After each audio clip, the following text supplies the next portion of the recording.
Yo, sa bawat paggising may bulong na naririnig. Wala kang kwenta talunan, wag ka nang magningas. Pakiramdam ko'y kadena ang bawat hininga. Ang bigat ng katawan parang ayaw nang gumalaw pa. Nakatingin sa salamin, iba ang aking nakikita. Isang estranghero, punong-puno ng pagdududa. Pero sa loob ko may liwanag na gustong kumawala. Ayoko nang maging bilanggo sa isip na laging balisa. Alam kong ang laban di sa kalye o sa parisukat, kundi sa loob ko. Bawat sandali may sumpa, bawat salita na bumabalik. Isang dagok sa mukha pero gagamitin ko to para mas lalo pang lumakas. Di ko na to hahayaan lumamon sa'kin ang aniniyong kahapon lamang. Akasunod itong boses sa isip, pipilitin kong pigilin sarili kong kalaban. Sisimulan ko ng talunin.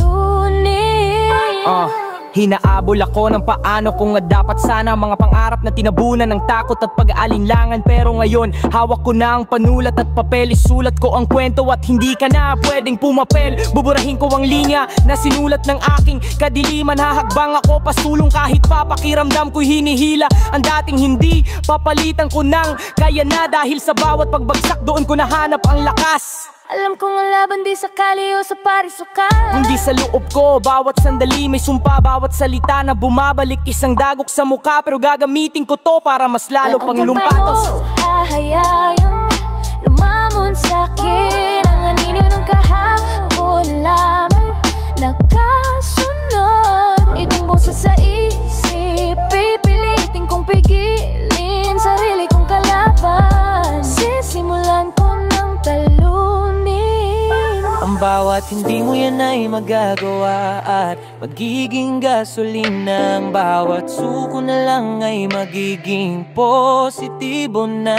Pasanin ang negatibong salita na nakakulong sa dibdib. Dahil ang tunay na kalayan ay ang paglaban sa sarili kong isip. Ang dating kalaban ngayon ay kaibigan na. Dahil sa huli natutuwa kong tanggapin kung sino ako talaga. Kahit may mga alaw na mahirap, tuloy pa rin ang laban. Dahil ang pag-asa'y buhay sa puso ng isang naglalakbay na panalo sa sarili.